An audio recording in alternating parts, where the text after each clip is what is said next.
Horizon track for you के आज के इस एपिसोड में मैं आपको समझाऊंगा कि चिपसेट क्या होता है, कंप्यूटर सिस्टम में चिपसेट की क्या रिक्वायरमेंट है, उसका क्या रोल होता है और कैसे कंप्यूटर सिस्टम की सारी जो बसेस होती हैं वो कैसे उससे कनेक्टेड होती है, कौन से कॉन्फ़िगरेशन में कनेक्टेड होती है। ये सब आज हम डिस्कस करेंगे इस वीडियो में। So stick around guys, we gonna have great fun.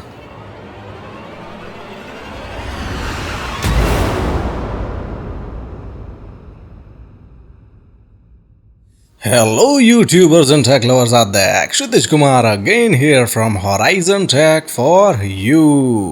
और Horizon Tech for You के आज के इस एपिसोड में हम बात करने वाले हैं एक बहुत ही इम्पोर्टेंट और अकॉर्डिंग टू मी सबसे इम्पोर्टेंट टॉपिक के बारे में, जो है चिपसेट। अगर आप अभी मदरबोर्ड परचेस कर रहे हो या सिस्टम बिल्डअप कर रहे हो और इवन प्रोसेसर्स के बारे में स्टडी कर रहे हो तो आपने डेफिनेटली चिपसेट के बारे में कुछ ना कुछ ज़रूर सुना हुआ होगा। तो आज मैं यहाँ पे आपको समझाऊंगा कि चिपसेट क्या होता है और उसका कंप्यूटर सिस्टम में क्या रोल है, और कंप्यूटर सिस्टम का जो पूरा कॉन्फ़िगरेशन होता है वो ये चिपसेट ही तय करता है कि आपको पूरे कंप्यूटर सिस्टम में क्या क्या चीज़ें मिलेंगी और कितने अमाउंट में मिलेगी, और उनका जो कॉन्फ़िगरेशन है यानी कि उनको कैसे कनेक्ट किया गया है, कहाँ पे कनेक्ट किया गया है, ये सारी चीज़ें हैं ये आज हम यहाँ पे डिटेल में डिस्कस करने वाले हैं। And after watching this video till the end, अच्छे से इसको समझने के बाद आई एम डैम श्योर कि आप कंप्यूटर सिस्टम को और भी अच्छे से समझ जाओगे कि आपका कंप्यूटर क्या है, कैसे वर्क करता है और जो सारा डेटा है वो कैसे कहाँ से कहाँ ट्रैवल करता है। ये सब समझना बहुत ज़रूरी है अकॉर्डिंग टू मी। अगर आपको अपना वर्क फ्लो है उसे एनहांस करना है, उसे आगे बढ़ाना है, तो चिपसेट को समझना बहुत ज़रूरी है। एक जो नॉर्मल पर्सन होता है उसके ध्यान में चिपसेट कभी नहीं आता। मैंने ये देखा है, वो जब कंप्यूटर सिस्टम बिल्ड करने वाला होता है तो सबसे पहले चूज़ करता है प्रोसेसर, उसके बाद रैम, उसके बाद जीपीयू, फिर हार्ड ड्राइव्स, फिर एसएमबीएस और कैबिनेट एंड सब कुछ आ जाता है, लेकिन चिपसेट उसके ध्यान में कभी नहीं आता। क्योंकि जो नॉर्मल यूज़र होता है उसको इतना इसका डीप आइडिया नहीं होता, और इवन वो देखना भी चाहे तो इतनी समझ नहीं होती इन सब चीज़ों की। चिपसेट के अंदर जो सारा ब्लॉक डायग्राम होता है वो क्या रिप्रेजेंट करता है और ये सब नहीं पता होता, इसीलिए कहीं ना कहीं शायद एक नॉर्मल यूज़र इस चीज़ को इग्नोर करता है। ठीक है, तो वही सब आज मैं समझाना चाहता हूँ आपको, चिपसेट क्या है और उसका क्या रोल होता है। उसको समझने से या इवन उस पर्टिकुलर चिपसेट के साथ अगर आप जाते हो, उस चिपसेट वाला मदरबोर्ड परचेस करते हो, तो आपके कंप्यूटर सिस्टम में आपको क्या क्या मिलेगा, कैसे मिलेगा, वो सब आपको पता चलेगा और ज़्यादा डिटेल में अच्छे से। ठीक है, तो एक नॉर्मल यूज़र के लिए, बिल्कुल सिंपल यूज़र के लिए मैं बिल्कुल बेसिक वे में समझाने जाऊँ अगर उसे, तो चिपसेट होता है वो एक ऐसा इंटीग्रेटेड सर्किट होता है, आईसी होता है जस्ट लाइक प्रोसेसर, लेकिन उसका काम प्रोसेसिंग करना नहीं है। डेटा जो होता है, सारा जितना भी डेटा कंप्यूटर में फ़्लो हो रहा होता है वो इसी के थ्रू हो रहा होता है, इस चिपसेट के थ्रू। और चिपसेट ही है जो तय करता है कि आपको अपने कंप्यूटर सिस्टम में कितनी चीज़ें मिलेंगी, यानी कि कितनी बसेस मिलेंगी, वो बसेस कहाँ पे कनेक्टेड होंगी, सारा डेटा फ़्लो कैसे होगा। ठीक है, तो ये जो सारी चीज़ें हैं, पूरा सिस्टम का कॉन्फ़िगरेशन ये चिपसेट ही तय करता है। तो ये जो चिपसेट है वो एक तरीके से पूरा कंप्यूटर का सेंटर पॉइंट होता है। डेटा सारा यहाँ पे कलाइड होता है और यहीं से राउट किया जाता है, तो डेटा राउटिंग होता है यहाँ से। ठीक है, डेटा यहाँ से होके ही गुजरेगा। कोई भी डेटा हो, चाहे कहीं भी इसका ट्रैवलिंग कर रहा हो, कहीं से कहीं भी ट्रैवल कर रहा हो डेटा, लेकिन डेटा को एक बार यहाँ से गुजरना पड़ेगा। तो ये जो है वो डेटा सेंटर हब है पूरे कंप्यूटर सिस्टम का। डेटा सारा यहाँ पे इकट्ठा होता है और यहीं से आगे सर्कुलेट किया जाता है, इसे आगे ट्रांसफ़र किया जाता है। तो चिपसेट है उसे डिज़ाइन किया जाता है उसी कंपनी के थ्रू जिसने उस पर्टिकुलर प्रोसेसर को डिज़ाइन किया है। तो जैसे हम डेस्कटॉप कंप्यूटर्स की बात करें तो आज हमारे पास डेस्कटॉप कंप्यूटर में सिर्फ दो ही कंपनीज़ हैं जो डेस्कटॉप प्रोसेसर डिज़ाइन करती है, यानी कि इंटेल और एएमडी। तो ये जो चिपसेट है वो भी इन्हीं कंपनीज़ के थ्रू डिज़ाइन किए जाते हैं, उन सेट ऑफ प्रोसेसर्स को ध्यान में रखें, यानी कि उस प्रोसेसर की पूरी फैमिली को ध्यान में रखें, ना कि सिर्फ एक सिंगल इंडिविजुअल प्रोसेसर को ध्यान में रखें। ठीक है, एक जो नॉर्मल यूज़र होता है वो जब अपना कंप्यूटर बिल्ड करने चाहता है तो सबसे पहले जो उसकी प्रायोरिटी होती है वो होता है प्रोसेसर। लेकिन अकॉर्डिंग टू मी, अगर आप अभी सिस्टम बिल्ड करने वाले हों तो सबसे पहले आपको ये देखना चाहिए कि आपको चिपसेट कौन सा चाहिए, ठीक है। क्योंकि अगर आप chipset first of all choose करते हो तो आपके पास रेंज ऑफ प्रोसेसर्स अवेलेबल हो जाएंगे उस पूरी प्रोसेसर की फैमिली में से सेलेक्ट करने के लिए, ठीक है। आपके पास ऑप्शंस वहाँ पे ज़्यादा अवेलेबल हो जाएंगे। आप उनमें से कोई भी प्रोसेसर चूज़ करोगे तो इस चिपसेट के साथ आप लगा सकते हो, ठीक है। लेकिन अगर आप first of all processor choose कर लेते हो तो आपके पास फिर वहाँ पे चिपसेट में कोई ऑप्शन अवेलेबल नहीं होंगे कि आप दूसरा चिपसेट पे लगाओ उसे प्रोसेसर को। ऐसा पॉसिबल नहीं है क्योंकि वो दोनों एक दूसरे के साथ काम कर सके ऐसे ही डिज़ाइन किया होता है उन्होंने, ठीक है। तो वो जो पूरी प्रोसेसर की फैमिली है उसको ध्यान में रख के एक चिपसेट यूनिफाइड डिज़ाइन किया जाता है उन सब के लिए कॉमन, ठीक है। तो उनमें से किसी भी प्रोसेसर के साथ आप इस चिपसेट को इम्प्लीमेंट कर सकते हो और अपना कंप्यूटर सिस्टम बिल्ड कर सकते हो। अब इस चिपसेट के जो सारे कॉन्फ़िगरेशन होते हैं उसको समझना भी बहुत ज़रूरी है। यानी कि वो जो कंप्यूटर आप बनाने वाले हो या उस चिपसेट को आप परचेस कर रहे हो, ये चिपसेट है वो बेसिकली माउंटेड होता है मदरबोर्ड पे। फॉर योर इन्फॉर्मेशन मैं बता देता हूँ। और मे भी शायद इस वजह से भी नॉर्मल यूज़र का ध्यान इस पर नहीं जाता, क्योंकि ये जो है वो मदरबोर्ड का जो सेंटर पोर्शन होता है वो वहाँ पे कहीं ना कहीं होता है और एक हीट सिंक होती है उसके नीचे इसे रखा गया होता है, ठीक है। हीट सिंक रखी जाती है उस पर, क्योंकि जब डेटा इसमें से ट्रैवल कर रहा होता है तो ये चिपसेट भी इसको सारा मैनेजमेंट करना पड़ता है। डेटा मैनेजमेंट इसी के थ्रू होता है। तो चिपसेट भी गर्म होता है जैसे प्रोसेसर गर्म होता है। तो प्रोसेसर को ठंडा रखने के लिए तो चलो कूलर्स हम लगा सकते हैं, आफ्टर मार्केट कूलर्स भी होते हैं, लेकिन चिपसेट के लिए अभी तक ऐसे नहीं आते हैं। मे बी फ्यूचर में आने लगे।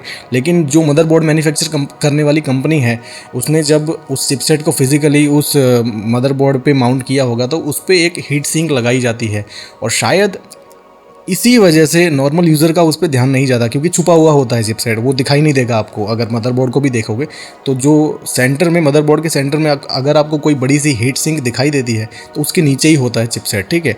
और ये पूरे आपके कंप्यूटर सिस्टम का डेटा सेंटर हब होता है। सारा का सारा डेटा यहाँ पर इकट्ठा होता है और यहीं से आगे फिर जहाँ उसको भेजना होता है, जहाँ जाना होता है वहाँ पर आगे रवाना कर दिया जाता है।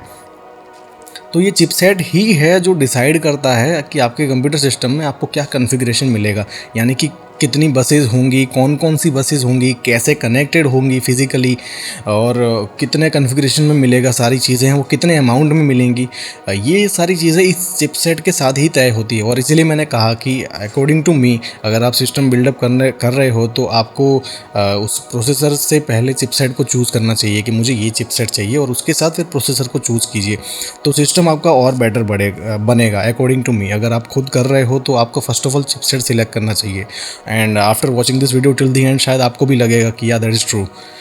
तो चिपसेट है, जैसे मैं आपको एग्जांपल देके समझाना चाहूँ कि कोई एक चिपसेट होता है तो उसमें उस चिपसेट को जिस कंपनी ने डिज़ाइन किया होता है उस पूरी प्रोसेसर की फैमिली को ध्यान में रख कर डिज़ाइन किया होता है।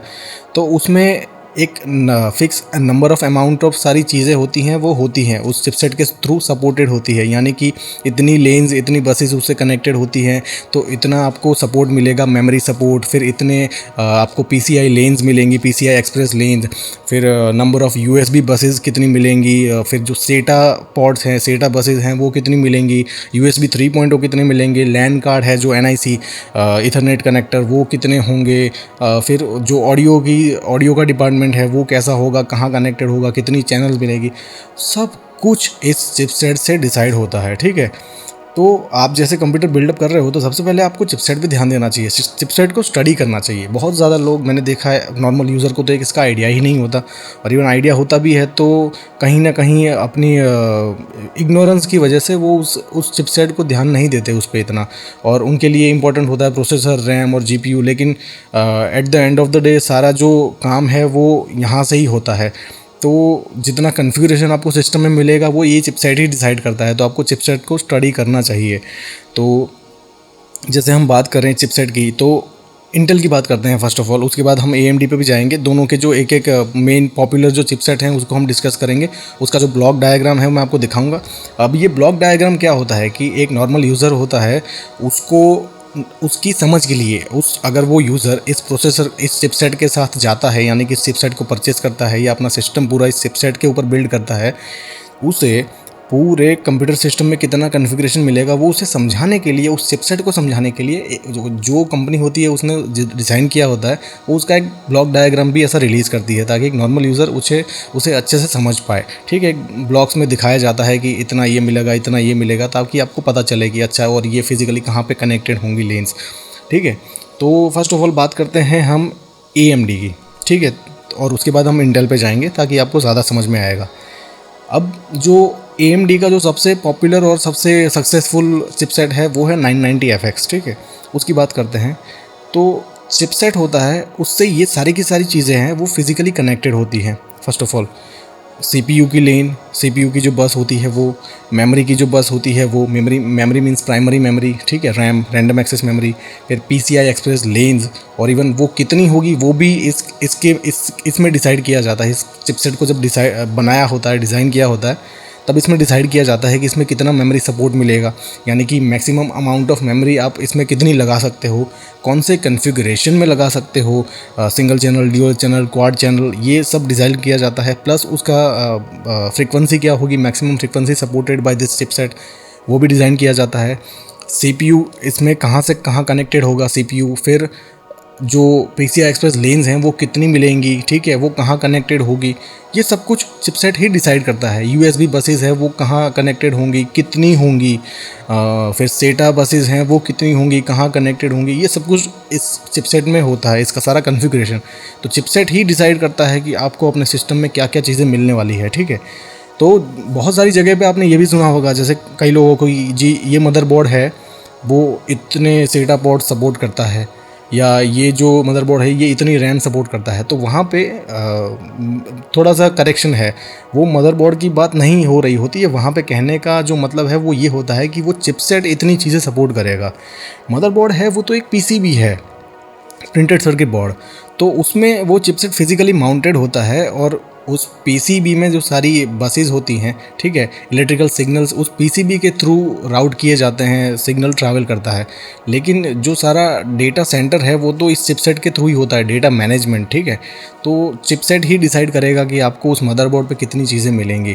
तो एक चिपसेट जिस कंपनी ने उसे डिज़ाइन किया होता है, उन्होंने उसमें एक फाइनाइट नंबर ऑफ थिंग्स होती हैं वो रखी होती है, यानी कि USB बसेस इतनी होंगी इस चिपसेट में, उस पर्टिकुलर चिपसेट में जो भी है, ठीक है, SATA पोर्ट्स होंगे, SATA बसेस होंगी वो इतनी होंगी, PCI एक्सप्रेस लेन्स इतनी होंगी, मेमोरी इतनी होंगी, प्राइमरी मेमोरी, रैम, और कौन से कॉन्फ़िगरेशन में होंगी, उसकी फ्रीक्वेंसी क्या होगी, ये सब कुछ उस चिपसेट मैन्युफैक्चर करने वाली कंपनी ने डिसाइड किया होता है जब उस चिपसेट को डिज़ाइन किया होता है।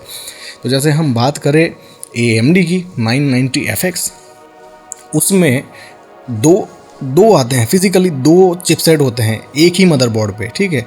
तो ये AMD का एक यूनिफिकेशन है, थोड़ी सी यूनिक आइडेंटिटी है कि वो लोग दो चिपसेट देते हैं एक ही मदरबोर्ड पे। तो जो एक ऊपर का जो चिपसेट होता है वो नॉर्थ ब्रिज की तरह काम करता है, और जो दूसरा चिपसेट होता है वो साउथ ब्रिज की तरह काम करता है, और ये दोनों के दोनों चिपसेट आपस में इंटरनली एक लिंक से कनेक्टेड होते हैं। अब आपको क्वेश्चन राइज ये हो रहा होगा कि नॉर्थ ब्रिज क्या है और साउथ ब्रिज क्या है। तो अगर आपने हमारे पहले के वीडियोस देखे होंगे, इवन रैम वाला, PCI एक्सप्रेस वाला, उसमें भी इस चीज़ का मैंने जिक्र किया है कि ये जो सारी बसेस हैं, जो सबसे फास्टेस्ट बसेस होती हैं, उनको यहाँ पे कनेक्ट किया जाता है।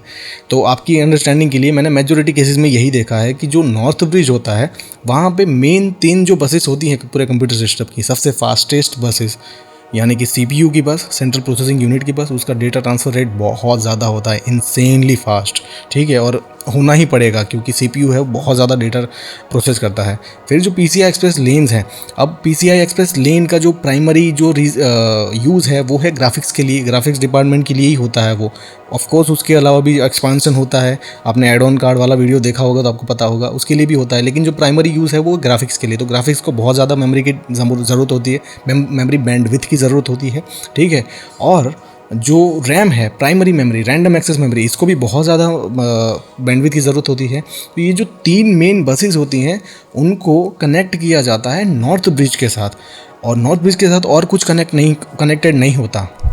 और इन सम केसेस ये जो CPU के अलावा जो दूसरी 2 बसेस हैं, यानी कि PCI एक्सप्रेस की बस और मेमोरी की बस, उसको नॉर्थ ब्रिज के साथ ना कनेक्ट करते हुए, यानी कि कोई बीच में मिडल मैन नहीं है, सीधा कनेक्ट किया जाता है CPU से, और ज़्यादा परफॉर्मेंस मिल पाए, और ज़्यादा स्पीड मिल पाए, इसलिए डायरेक्टली कनेक्ट किया जाता है सीपीयू पे। ये डिपेंड करता है, ठीक है, उस चिपसेट में। उस चिपसेट को आपको स्टडी करना पड़ेगा, जो भी आपका चिपसेट है, तब आपको पता चलेगा कि वो कहाँ पे कनेक्टेड है फिजिकली और उसमें कैसी आपको स्पीड मिलेगी। ये इसी चीज़ से डिसाइड होता है। इस चिपसेट मैन्युफैक्चर करने वाली कंपनी को, आपका जो भी चिपसेट है, उन्होंने ये डिसाइड किया होता है कि इस चिपसेट में क्या क्या होगा, कहाँ पे होगा, कैसे कनेक्टेड होगा।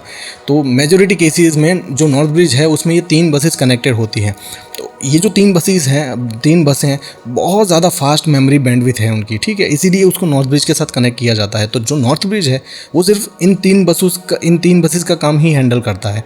अब जो साउथ ब्रिज है, जो नॉर्थ ब्रिज और साउथ ब्रिज होते हैं वो भी इंटरनली कनेक्टेड होते हैं एक लिंक से। अब जो साउथ ब्रिज है, जो दूसरा चिपसेट है, वो है ये जो सारी छोटी बसेस होती हैं, जो जिनकी मेमोरी बैंडविड्थ कम होती है, रिक्वायरमेंट कम होती है, यानी कि यूएसबी की बसेस, सेटा की बसेस, फिर लैन की जो बसेस हैं, ऑडियो की, इसके अलावा भी जितनी इनपुट आउटपुट छोटी मोटी बसेस होती हैं, वो सारी की सारी साउथ ब्रिज के साथ कनेक्ट की जाती है, क्योंकि उसको इतनी ज़्यादा बैंडविड्थ की रिक्वायरमेंट नहीं होती, वो जो दूसरी बसेस होती हैं।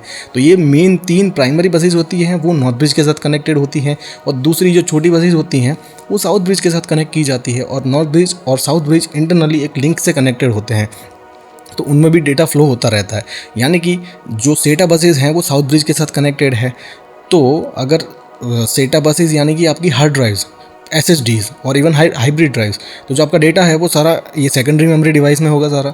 तो अगर आप उस डेटा को एक्सेस करते हो, प्रोसेस करते हो, तो वो वहाँ से होके साउथ ब्रिज से होके नॉर्थ ब्रिज में जाएगा, नॉर्थ ब्रिज से होके फिर रैम में, और रैम से होके फिर CPU में। ऐसे पूरा डेटा ट्रैवल करता है, ठीक है। और उसके बाद जो भी आगे प्रोसेस हो रहा होगा उसके अकॉर्डिंग वहाँ पर डेटा फ्लो होगा। तो ऐसे कनेक्टेड होते हैं। अब जो AMD की बात करें, हम 990FX की बात कर रहे थे, तो आपको स्क्रीन पे भी दिख रहा होगा कि 990FX है, उसमें फिजिकली 2 चिपसेट दिए जाते हैं। तो जो 990FX है वो काम करता है नॉर्थ ब्रिज की तरह, यानी कि उसमें सिर्फ ये 3 चीज़ें ही कनेक्टेड होती हैं, जो 3 मेन बसेस होती हैं। और उनका एक पुराना चिपसेट है SB950, वो काम करता है साउथ ब्रिज की तरह। तो ये दूसरी जो सारी छोटी बसेस होती हैं उसको SB950 के साथ कनेक्ट किया जाता है, यानी कि सेटा बसेस जितनी भी हैं, लैन की बसेस जितनी भी हैं, सारी की सारी। और ये 990FX और SB950 इंटरनली कनेक्टेड होते हैं। तो ये बात हो गई 990FX चिपसेट की, AMD की। अब इंटेल की बात करते हैं।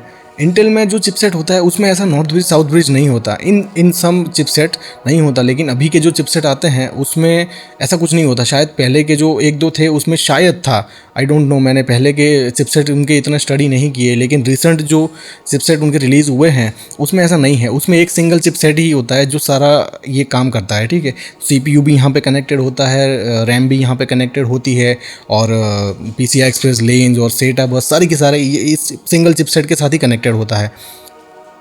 और इन सम केसेस, अब जिसका एग्जांपल देके मैं आपको समझाने वाला हूँ, जैसे कि X99, अभी मैंने AMD 990FX आपको समझाया AMD साइड। अब इंटेल साइड में जिस ब्लॉक डायग्राम का एग्जांपल मैं आपको समझाने वाला हूँ, या जिस चिपसेट का एग्जांपल के साथ मैं आपको समझाने वाला हूँ, वो है X99। इंटेल का सबसे लेटेस्ट हाई एंड प्लेटफॉर्म है, ठीक है, तो हाई एंड चिपसेट है। तो उसका ब्लॉक डायग्राम आपको स्क्रीन पर दिख रहा होगा। उसमें क्या होता है कि ये जो बसेस हैं PCI एक्सप्रेस बसेस, उसको, और जो मेमोरी बसेस हैं जो कि 990FX में क्या था, AMD में नॉर्थ ब्रिज के साथ कनेक्ट की जाती थी, लेकिन अब उसको थोड़ा सा और इम्प्रूव करके उन दोनों बसेस को सीधा CPU के साथ कनेक्ट किया जाता है। तो सीधा CPU के साथ कनेक्ट होती है, इसलिए उनमें और ज़्यादा स्पीड मिलती है। और ये चिपसेट ही है जो डिसाइड करता है कि आपको यहाँ पे क्या मिलेगा। तो देखिए ये जो PCI एक्सप्रेस लेन्स हैं वो जनरेशन 3 है, और अप टू आपको 40 लेन्स मिलेगी। अब ये डिपेंड करता है कि हर एक में 40 नहीं, अगर आपने कौन सा प्रोसेसर लगाया है, ये जो प्रोसेसर की पूरी फैमिली है इसमें 3 प्रोसेसर्स हैं, तो उन 3 में से आपने कौन सा प्रोसेसर लगाया है उसके हिसाब से आपको PCI एक्सप्रेस लेन्स मिलेंगी, ठीक है, उसका सपोर्ट मिलेगा। प्लस जो मेमोरी है वो आपको क्वाड चैनल मेमोरी मिलेगी, ठीक है, तो काफ़ी अच्छा सपोर्ट है। प्लस 2133 मेगाहर्ट्ज़ तक इसका जो फ्रीक्वेंसी है और क्वाड चैनल में मिलेगी, और वो भी DDR4 मेमोरी है। तो ये चिपसेट ही है, ये सारी चीज़ें तय करता है कि उसमें क्या लगेगा, कितने कॉन्फ़िगरेशन में लगेगा, कौन सी रैम लगेगी, उसमें क्या होगी, वो DDR3 होगी या DDR4 होगी, मेमोरी की उसकी फ्रीक्वेंसी क्या होगी। ये फिर जो यूएसबी पोर्ट्स हैं, यानी कि ये जो यूएसबी डिपार्टमेंट है आपको लेफ्ट में दिख रहा होगा, तो 14 हाई स्पीड यूएसबी मिलते हैं, यानी कि उसमें से 6 होते हैं वो यूएसबी 3.0 है, और जो दूसरे 8 है वो यूएसबी 2.0 है। ठीक है, फिर जो इंटीग्रेटेड लैन मिलता है वो कितने मिलेंगे और कैसे कनेक्टेड होंगे वो है। फिर यहाँ राइट साइड में सेटा बस, जो आपको आप नॉर्मल यूज़र के लिए ये ज़्यादा इंपॉर्टेंट होता है ये सब समझना कि सेटा पोर्ट्स कितने हैं, फिर पीसीआई एक्सप्रेस पोर्ट्स कितने हैं, यूएसबी पोर्ट्स कितने हैं, और फिर ऑडियो का डिपार्टमेंट है वो कैसा है। तो ये सब कुछ है, ये ब्लॉक डायग्राम में आप देख सकते हो कि आपको एक नॉर्मल यूज़र को समझाने के लिए ही ये ब्लॉक डायग्राम डिज़ाइन किया जाता है। और मैंने भी इसीलिए इस डायग्राम का यूज़ किया क्योंकि बिल्कुल सिंपल है समझने के लिए। ठीक है, वो जो उनका पेज होता है उसमें आप स्टडी करने जाओगे तो वो थोड़ा कॉम्प्लिकेटेड हो जाता है, नॉर्मल यूज़र को समझ में नहीं आता। लेकिन ये जो ब्लॉक डायग्राम है वो बेस्ट है समझने के लिए। तो उसमें आपको ये जो X99 की अगर बात करें हम, तो आपको 10 सेटा 3 पॉड्स मिलेंगे, यानी कि सेटा 6 Gbps पर सेकंड। इसमें कन्फ्यूज़न मत रखिए, सेटा 3 पॉड्स है यानी कि सेटा 3 गीगाबाइट, सेटा 3 गीगाबाइट वाले पॉड नहीं है, सेटा 3.0 उनका वर्जन है। तो सेटा 3.0 की जो स्पीड थी वो थी 6 गीगाबिट्स पर सेकंड। अगर आपने नहीं देखा है वो वीडियो सेटा वाला तो देख लीजिए, सेटा एक्सप्रेस वाला। और उसके अलावा भी PCI एक्सप्रेस SSDs आपको कनेक्ट करनी है या सेटा एक्सप्रेस SSDs कनेक्ट करनी है तो उसका सपोर्ट भी मिलेगा। तो ओवरऑल ये जो 990FX है वो बहुत अच्छा प्लेटफॉर्म है। तो ये समझाने के लिए था, मैं इसको प्रमोट नहीं कर रहा हूँ यहाँ पे, लेकिन ऑफ कोर्स इसका लेटेस्ट प्लेटफॉर्म है, हाई एंड प्लेटफॉर्म बहुत अच्छा है। लेकिन आपको समझाने के लिए एक ब्लॉक डायग्राम मैंने आपको दिखाया ताकि आपको पता चले कि चिपसेट क्या है। तो अब इस वीडियो को देखने के बाद आपको शायद थोड़ी थोड़ी समझ आई होगी चिपसेट की। तो आपको भी मैं रिक्वेस्ट करूँगा कि फ़र्स्ट ऑफ़ ऑल आपका जो चिपसेट है वो क्या कौन सा है वो आप पता कीजिए, अगर आपको नहीं पता है तो आपका जो मदरबोर्ड मैन्युफैक्चरर होगा, आपको मदरबोर्ड तो आपका डेफिनेटली पता होगा कि कौन सी कंपनी का है, तो उसकी साइट पे आपको उसकी इन्फॉर्मेशन मिल जाएगी कि चिपसेट कौन सा है। और चिपसेट का जो ब्लॉक डायग्राम है उसको डाउनलोड कीजिए और उसको स्टडी कीजिए। उसकी जो साइट होगी आपके पास, अगर AMD है तो AMD और इंटेल है तो इंटेल, दो ही प्लेटफॉर्म भी अवेलेबल है। जो भी है उसको स्टडी कीजिए ताकि आप अपने कंप्यूटर को और जानें और अच्छे से स्टडी कीजिए उसको। सारी लेन्स है वो कितनी है, बसेस कहाँ पे कनेक्टेड है, फिर कितने कन्फिग्रेशन में मिल रही है, ये सारी चीज़ें स्टडी करना बहुत ज़रूरी है ताकि आपको समझ में आए। अब बात करते हैं मदरबोर्ड्स की। अब ये जो चिपसेट है, चिपसेट डिज़ाइन करने वाली जो कंपनी है उन्होंने तय किया होता है कि इस चिपसेट में, यानी कि इस चिपसेट को जिस मदरबोर्ड पे लगाया जाएगा उसमें इतनी चीज़ें मिलेगी। दैट डजंट मीन कि आप इस चिपसेट वाला कोई मदरबोर्ड परचेस करोगे तो उसमें आपको ये सारी की सारी चीज़ें मिलेंगी।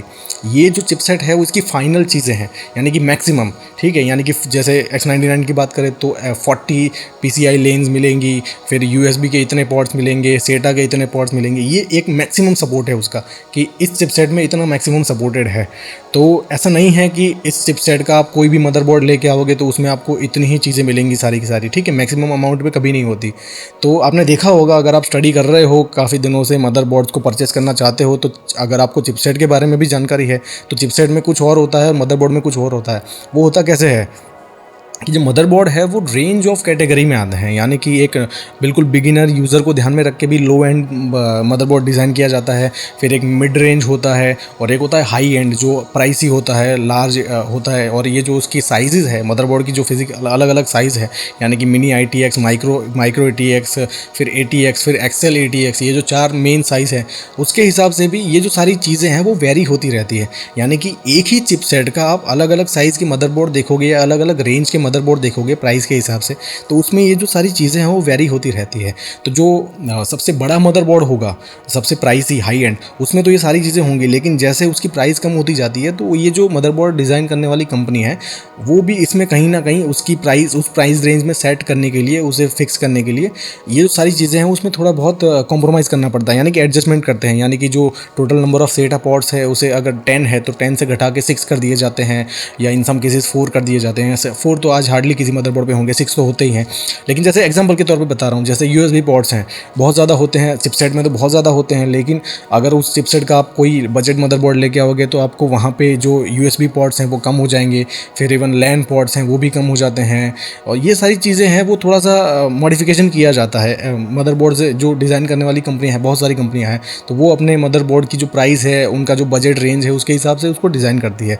तो इसका ये मतलब नहीं है कि अगर आप ये चिपसेट लोगे तो उसका जो मदरबोर्ड लोगे उसमें सब कुछ आपको मिल जाएगा, ऐसा नहीं होता। और ये एक सिनारियो होगा। अब दूसरे सिनारियो की बात करते हैं। आपने ऐसा भी देखा होगा कि जैसे एक मदरबोर्ड आप देखते हो तो उसका जो चिपसेट है उसमें जितनी फाइनल चीज़ें बताई गई होती हैं कि इतनी इतनी चीज़ें मिलेंगी, उससे भी ज़्यादा उसमें होती है। वो कैसे होता है वो भी मैं आपको बता देता हूँ।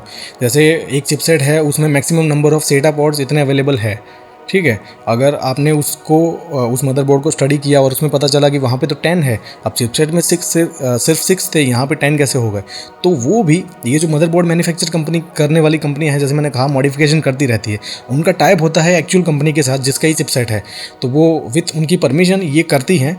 तो वो थर्ड पार्टी एक कंट्रोलर ऐड करेंगे, थर्ड पार्टी चिपसेट लगा देते हैं वहाँ पे, और दूसरे जो 4 सेटा पॉड्स है वहाँ पे ऐड कर देते हैं, ठीक है। ये मॉडिफिकेशन किया जाता है according to that price range. वो जो प्राइस रेंज है उसमें सेट करने के लिए, या इवन किसी एक कैटेगरी को ध्यान में रखे, यूज़र्स की जो कैटेगरी होती है उनको ध्यान में रखे हो, तो गेमर्स कैटेगरी है, फिर ये जो वर्क स्टेशन लेवल के जो प्रोडक्ट्स होते हैं उसको ध्यान में रख के, या इवन मिड रेंज या बजट वाले मदरबोर्ड, उनको ध्यान में रख के ऐसे मॉडिफिकेशन किए जाते हैं। तो चिपसेट में जो फाइनल नंबर ऑफ चीज़ें सपोर्टेड होती हैं उससे भी ज़्यादा होती है कुछ मदरबोर्ड्स में। तो ऐसे एक थर्ड पार्टी कंट्रोलर होता है, थर्ड पार्टी डिवाइसेस होते हैं, चिपसेट्स होते हैं, वो लगा दिए जाते हैं फिजिकली उस मदरबोर्ड पे, और ऐसा एक्स्ट्रा सपोर्ट आपको मिल जाता है, यानी कि सेटा पोर्ट्स बढ़ जाते हैं, यूएसबी पोर्ट्स बढ़ जाते हैं, और दूसरी भी जो चीज़ें हैं लैन बढ़ जाते हैं, इवन ऑडियो एक्सट्रैक्शन है वो उसे इंप्रूव कर दिया जाता है, नंबर ऑफ चैनल्स बढ़ा दी जाती है। तो ये किया जाता है। और अगर ऐसा नहीं है, इन सम केसेस अगर आप देखो कि ऐसा जो चिपसेट है आपके पास अभी जो मदरबोर्ड है उसमें ऐसा नहीं है, और फिर भी अगर आपको उसकी ज़रूरत है वहाँ पे, जैसे सेटा पॉड्स है आपके सारे भर गए और फिर भी आपको उसकी ज़रूरत है, तो इनडायरेक्टली आप भी ऐसा कर सकते हो। वो जो मदरबोर्ड मैन्युफैक्चर करने वाली कंपनी है वो थर्ड पार्टी चिपसेट की मदद से ऐसा करती हैं, आप भी ऐसा कर सकते हो। अगर उन्होंने नहीं किया है और आपके पास अभी ऑलरेडी एक मदरबोर्ड है उसमें ऐसी चीज़ें आपको कम पड़ रही है, तो जैसे ये PCI एक्सप्रेस स्लॉट्स होते हैं वो होते किस लिए हैं?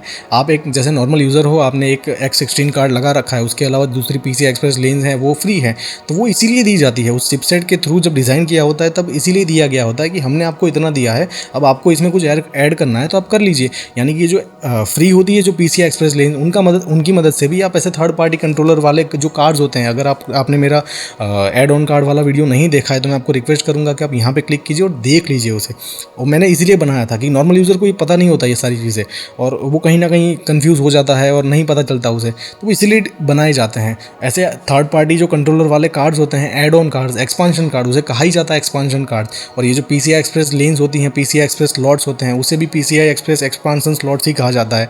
तो अगर आपको सिस्टम में एक्सपांड करना है तो आप भी कर सकते हो। तो वो इनडायरेक्टली आप भी वही कर रहे हो जो वो मदरबोर्ड मैन्युफैक्चर करने वाली कंपनियां कर दी थी, थर्ड पार्टी कंट्रोलर लगा के आपको वो मोर सपोर्ट मिल जाता था उसका, ठीक है। आप भी वही कर सकते हो।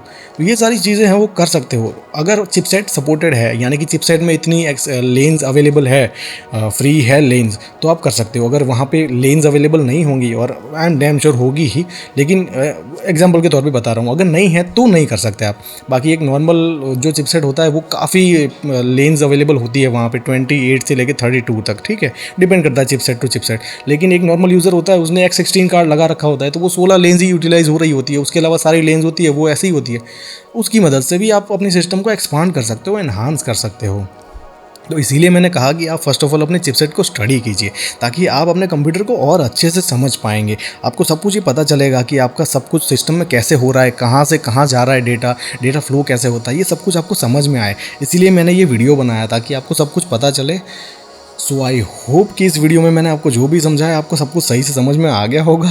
लेकिन फिर भी अगर आपको इसमें कोई क्वेश्चन है, कुछ कन्फ्यूज़न है, क्वेरी है, नहीं समझ में आया है, इस वीडियो का जो कमेंट सेक्शन है उसमें कमेंट कीजिए, मुझे पूछिए, मुझे बताइए, मैं आपको उसका सेटिस्फाइंगली आंसर करने की पूरी कोशिश करूँगा।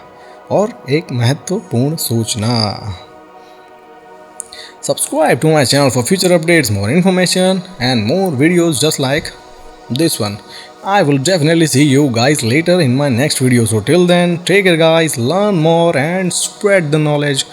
Thank you so much.